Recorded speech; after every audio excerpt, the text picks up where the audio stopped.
despreciado y desechado entre los hombres, varón de dolores y experimentado en quebranto. Fue traspasado por nuestros pecados, quebrantado por nuestras culpas.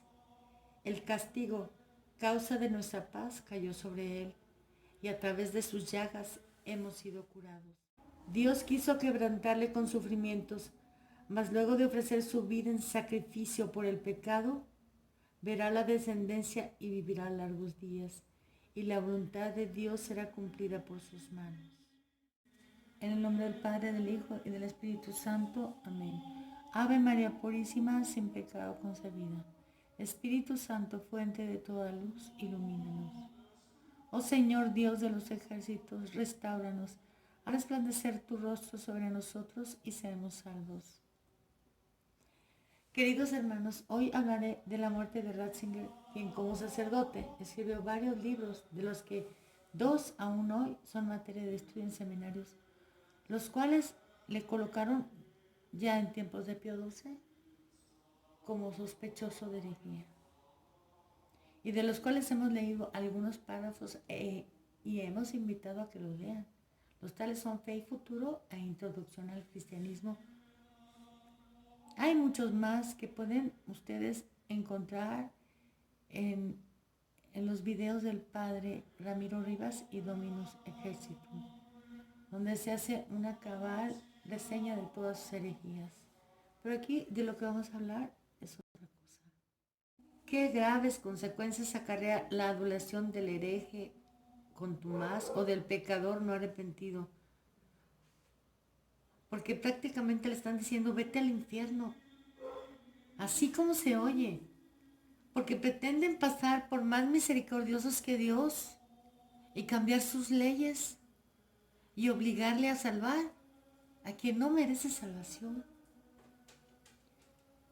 Así que esto se convierte en los verdugos de aquellos a quienes adulan y alaban, a los que no corrigen con amor fraterno y dejan creer que igual irán al cielo, hagan lo que hagan y digan lo que digan. La adulación es un veneno maligno, sobre todo cuando se halaga al hereje o al malvado y se cubre con un falso manto de misericordia su maldad o herejía.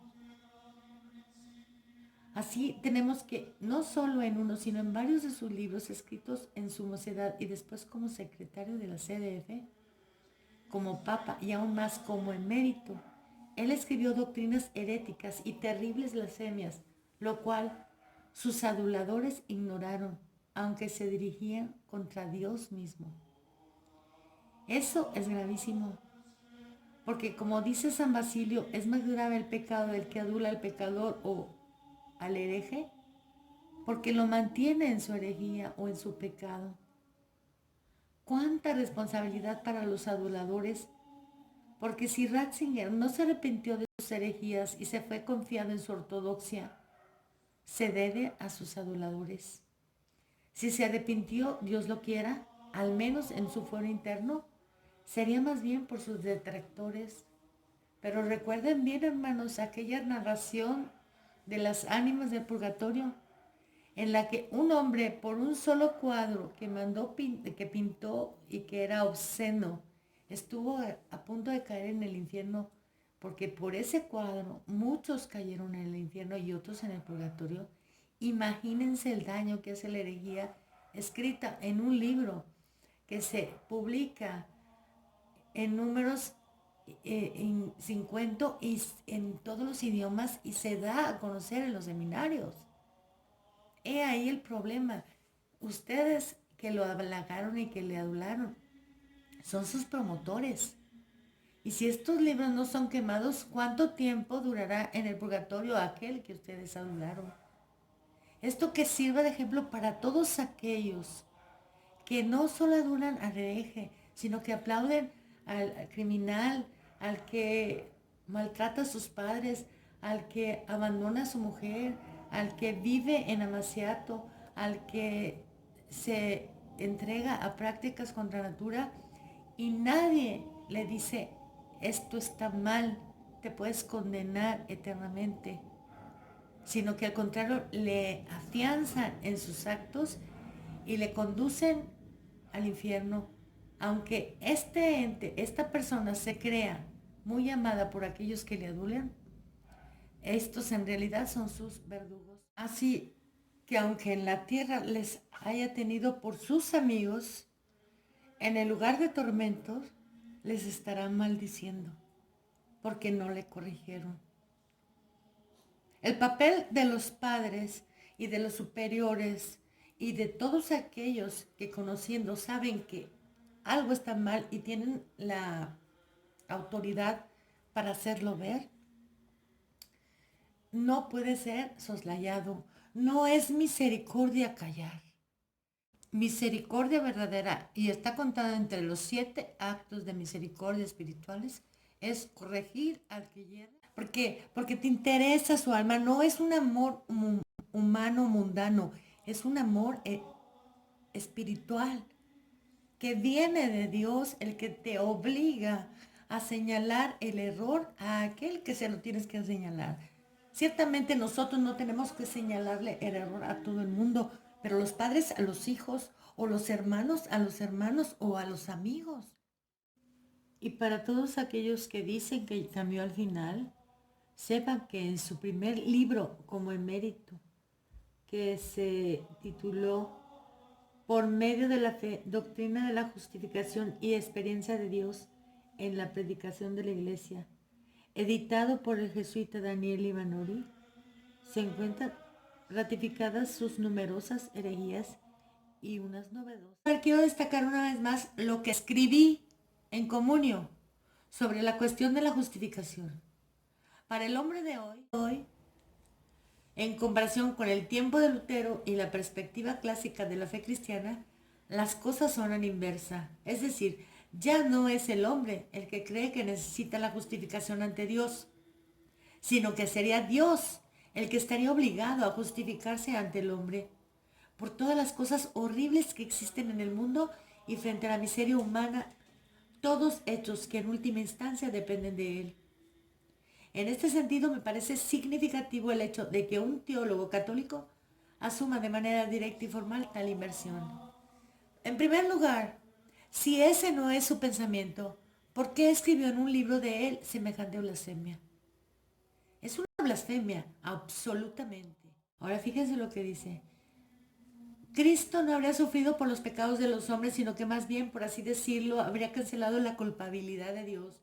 Aunque de momento la mayor parte de los cristianos no compartan un cambio tan drástico, podemos decir que todo esto hace emerger una tendencia subyacente de nuestro tiempo. ¿En quién está subyacente esto?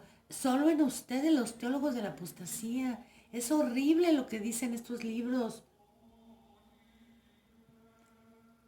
El hombre de hoy tiene una sensación genérica de que Dios no puede dejar que la mayor parte de la humanidad caiga en la perdición. Lo sentimos en el alma, pero los santos nos lo han dicho, son más los que caen en el infierno que los que van al cielo y al purgatorio, tristemente, porque han abandonado a Dios. La gran mayoría ha defeccionado de la fe. En este sentido, la preocupación por la salvación típica de hace un tiempo casi ha desaparecido. Si él hablara con sinceridad, hubiera hablado con sinceridad, diría, con nuestra nueva teología la hemos desaparecido. Sin embargo, en mi opinión, sigue existiendo, aunque de manera distinta, la percepción de que nosotros necesitamos la gracia y el perdón. Para mí es un signo de los tiempos que la idea de la misericordia de Dios sea cada vez más central y dominante.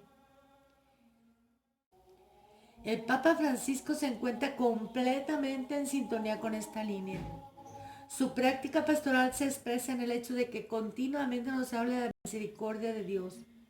Es la misericordia lo que nos mueve hacia Dios, mientras que la justicia nos espanta. Ahí está el problema. Parece que en el tema de la misericordia divina se expresa de manera nueva lo que significa la justificación por la fe. A partir de la misericordia de Dios que todos buscamos, es posible incluso en el presente interpretar desde el principio el núcleo fundamental de la doctrina de la justificación y mostrarlo en toda su relevancia. O sea, siempre son ditirambos enormes que al final de cuentas uno dice, bueno, ¿qué quiso decir con todo esto? Vamos a verlo. Cuando San Anselmo dice que Cristo tenía que morir en la cruz para reparar la ofensa infinita que se había hecho a Dios y así restablecer el orden quebrantado, utiliza un lenguaje difícilmente aceptable por el hombre moderno. De nuevo, el hombre moderno, ese ser que él pone como sujeto de su pensamiento. Él no se te va a decir, yo Ratzinger pienso así. El hombre moderno, pues nosotros somos bien modernos y creemos en todo lo que la Iglesia Católica cree y enseña. Hablando de esta manera, se corre el riesgo de proyectar sobre Dios la imagen de un Dios de ira, presa de la ira ante el pecado del hombre, a partir de un estado afectivo, sentimientos de violencia y de agresividad comparables con los que podemos experimentar nosotros mismos. ¿Cómo es posible hablar de la justicia de Dios sin arriesgarnos a socavar la certeza así establecida entre los fieles de que Dios de los cristianos es un Dios rico en misericordia? Háganme ustedes el favor, pues que no saben del diluvio o de Sodoma y Gomorra.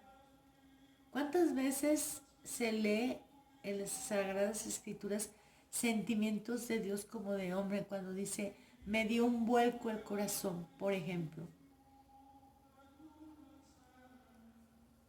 Hoy las categorías conceptuales de San Anselmo se han convertido para nosotros en incomprensibles. Es nuestra tarea intentar comprender de nuevo la verdad oculta detrás de esta forma de expresarse. Si bien es cierto, explicó, que los grandes misioneros del siglo XVI estaban convencidos, aquí va un paréntesis, los misioneros del siglo XVI o desde los apóstoles hasta nuestros días, estaban convencidos de que un no bautizado se condenaba y en eso fundamentaban su compromiso misionero. Después del Concilio Vaticano II, la Iglesia Católica abandonó definitivamente esa idea. Sí, se dirigió a dialogar, a conocer las otras religiones y a practicarlas. Eso es apostasía. Teólogos, añadió, todavía están tratando de dar explicaciones completas y válidas que afirmarían la certeza cristiana. ¿De quién? De ellos.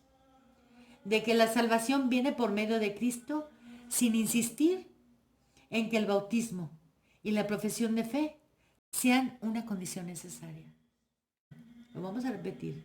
Los teólogos, añadió, todavía están tratando de dar explicaciones completas y válidas que afirmarían la certeza de que la salvación viene por medio de Cristo, sin insistir en que el bautismo y la profesión de fe sean una condición necesaria.